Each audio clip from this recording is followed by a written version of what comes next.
I'm Dr. Linda Gromko, and this is Transgender Medicine Made Simple. For the next few videos, we're going to be looking at feminizing without surgery. So today we're going to be looking at shapewear, gaffs, and tucking.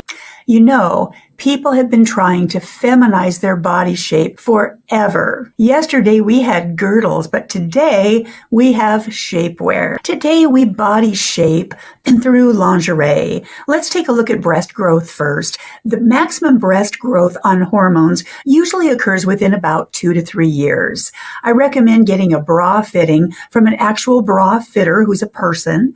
Bra design, padding, and breast forms will help you create the look that you want to achieve. Nordstrom has takeout, which are like little prostheses that you can enhance the look with. And there's something even called chicken cutlets, and they feel like a chicken breast, but they have a texture that some people really like. Shapewear garments can address separate parts of the entire body. We can address bra fat or back fat. We can smooth out and firm flabby arms. We can smooth out a stomach pooch, and we can address the muffin top, which is illustrated in the photo at the right. We even have garments that can slim us from the waist to the ankles. But remember, shapewear doesn't help us one bit when we're naked. Spandex shapewear smooths and compresses our bodies to help us shape ourselves in the way that we want, but it comes at a price. And I usually point out to people that there are a variety of price points for these garments. Spanx and Assets, for example, are both made by Sarah Blakely. Spanx are higher priced and they are sold at Nordstrom, where Assets are found at Target. And there's a significant cost difference, but really not much difference in the garment itself. You can also shop on Zulily for sales on Spanx for much, much better price points. Concealing the genitalia can be done by wearing gaff underwear.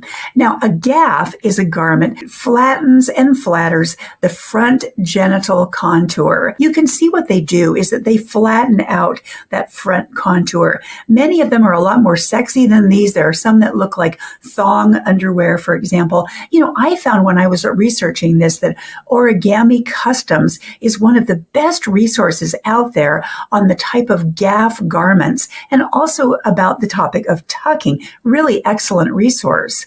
These garments that I've illustrated here can be worn with or without tucking. So in a brief few words, tucking is another way to conceal the genitals. And what happens is that the testicles are pushed up into the inguinal canals. Now remember that the testicles shrink under the influence of estradiol. And so what happens is that the testicles can be moved up into these canals a little bit more easily than they would have before the hormones were involved.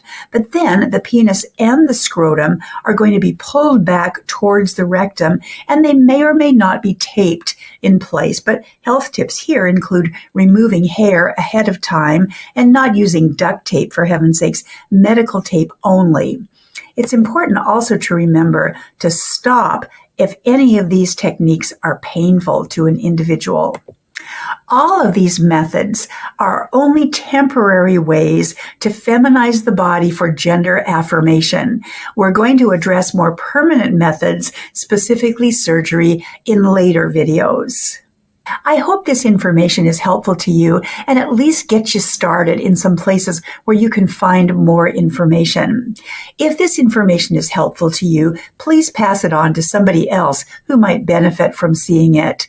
If it was helpful to you, please like this video and subscribe to my channel, Transgender Medicine Made Simple. Thanks for watching, and I'll see you in the next video.